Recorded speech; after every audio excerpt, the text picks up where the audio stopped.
Welcome to the Deep Dive. Great to be here. Today, we're digging into American economic history.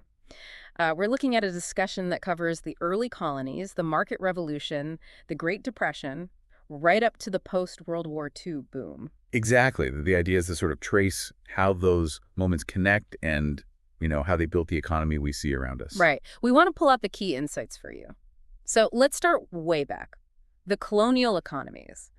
What was the basic split between North and South? Well, the fundamental difference was really their economic base. Okay. In the North, you saw more diversification, factories starting up, different industries beginning to emerge. Right, more varied. Whereas the South was heavily focused on agriculture, specifically large plantations, often reliant on cash crops. Plantations versus early factories. That's a pretty clear contrast from the start. Definitely. Okay, then let's talk about the market revolution, early 19th century. What defined that period? That was a real transformation. Key things were major infrastructure development. Think canals, then railroads. Connecting places up. Exactly. Yeah. And that fueled a big shift towards commercial agriculture. So farming not just to live, but farming to sell. Got it. And one thing the discussion noted was not happening was a decline in cities, right? It was the opposite. Precisely. All this new economic activity, these connections, Yeah. it actually spurred urban growth. Yeah. Cities became, hubs. Makes sense. Markets need market centers. Mm-hmm. Now, fast forward a bit, leading up to the Civil War, that north-south economic difference I mentioned earlier, how central was that conflict? Oh, it was absolutely central. You had the industrializing North running on wage labor, Right. clashing directly with the South's whole economic system, which was built on enslaved labor for its agriculture. Two fundamentally different systems. Fundamentally different. Yeah. And that created immense political and social tension, obviously. Absolutely. Okay, shifting gears again, the Great Depression. How did that massive crisis change the government's role in America? It changed it profoundly.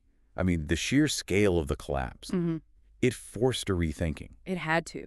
It basically made it necessary for the government to step in much more forcefully. You see this with the New Deal, expanding social safety nets, trying to regulate the economy more. So a much bigger role than before. Much bigger.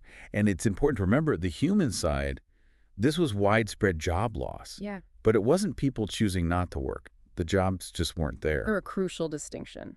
Then, after World War II, we get this big economic boom. What was behind that?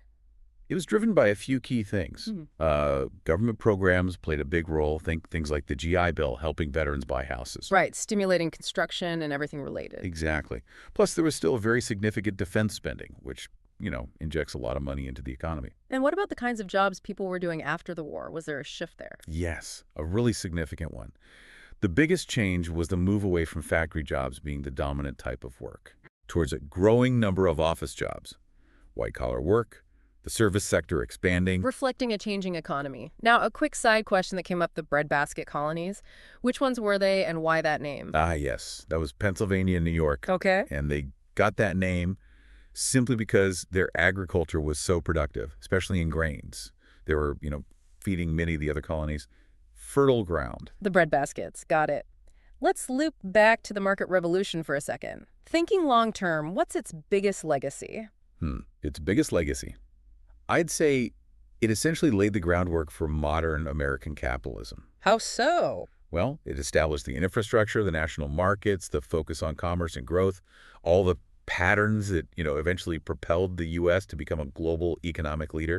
It was foundational. Foundational. Okay, last point, that post-war boom we talked about, it sounds great, but did it create any issues around inequality? Yes, it did. While prosperity became more widespread than before, the way it happened often deepened certain kinds of inequality, Like, particularly the dynamic between growing cities and suburbs and the areas left behind.